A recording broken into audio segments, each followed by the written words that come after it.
All right, BJ from Board Game Gumbo. I've got my guest here, Helena Capel, and I wanted to talk about a game that I've gotten a chance to play. I'm not sure if you've gotten a chance to play. Have you played Scorpius Freighter from AEG? Sounds No, familiar? No? Scorpius no. Freighter.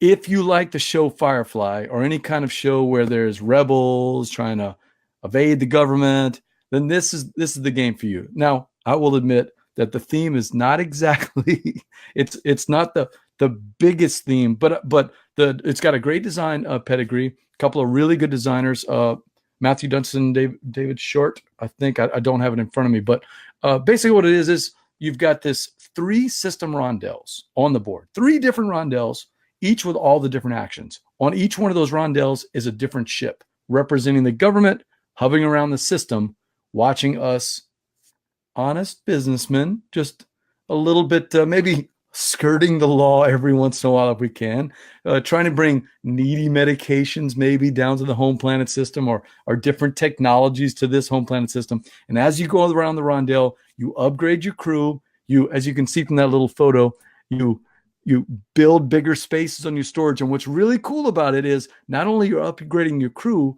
but you're actually upgrading that big board that you have, the ship board. And what's neat about that is you can chain those things up. And you and I are going to talk in a little while about a game that you like. But I love games that make you feel a little clever when you have things that happen in a sequence, 1, 2, or 3, back to back to back. Let's see if I can find another photo. Oh, shoot, I'm going the wrong way. Yeah, and that is Scorpius Freighter. It takes about anywhere from an hour to an hour and 20 minutes, maybe a little bit less if people know the game. But are you a fan of sci-fi type? Did you ever watch the show Firefly? Do you know what I'm talking about? I know what you're talking about. I've never been a sci-fi fan, but Ooh. Josh is, and Ah, so it's often around me.